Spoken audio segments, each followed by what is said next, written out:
सबको। हमारे YouTube channel पे आपका स्वागत है।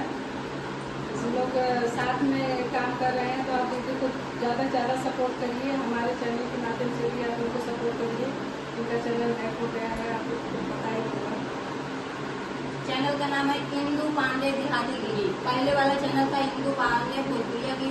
इंदु पांडे पे आप लोग अनसब्सक्राइबर कर देना। अब इंदु पांडे देहाती गिरी पे आप सबको ज्यादा ज्यादा प्लीज सपोर्ट करो। कमेंट में भी बताना आप लोग, और कमेंट में लिख के भेजना, तभी उनको तसल्ली होगा कि जितनी हमारी यूपी की बहन है, जितनी हमारी यूपी की बहन है, प्लीज आप लोग अगर जितना यूपी बिहार वाले हमको चाहने वाले हैं, सपोर्ट करें। आप लोग हमारे चैनल पर वापस आ जाइए। हम एक ब्लॉग बना के डालेंगे आप लोग के लिए। सुबह में हो जाएगा, सुबह में जाएगा, सुबह का। लेकिन प्लीज इस आपके अगल बगल जितने लोग हैं, जितना मोबाइल है, सब लोग मिल के सब्सक्राइब कीजिए। 16 खिड़की 10 मोहारा पियरा वारा भैलेना। 16 खिड़की 10 मोहारा पियरा वारा भैलेना।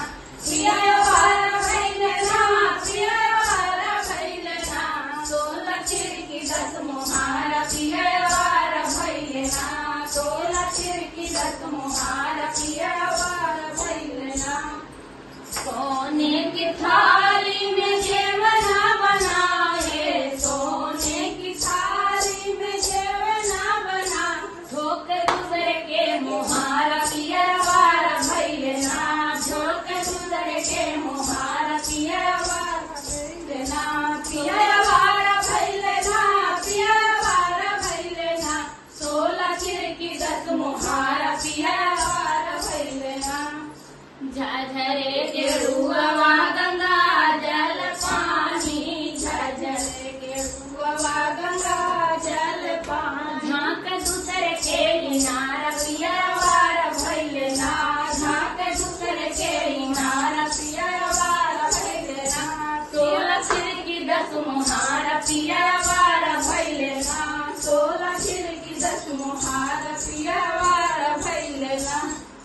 लाची लवानी के बीरवा जोड़ावले, लाची लवांगमा के बीरवा जोड़ावले। बीरवा जोड़ावले, वो बीरवा जोड़ावले। बीरवा जोड़ावले, वो बीरवा जोड़ावले। के दूसरे के दुआरा पियर वारा भैलेना। ताके दूसरे के दुआरा पियर वारा भैलेना।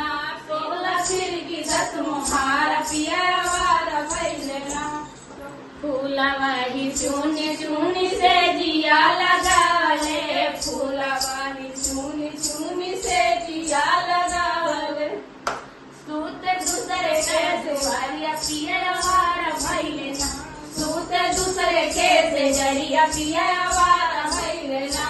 पियर वारा भैलेना, पियर वारा भैलेना। 16 खिड़की 10 मुहारा पियर वारा भैलेना।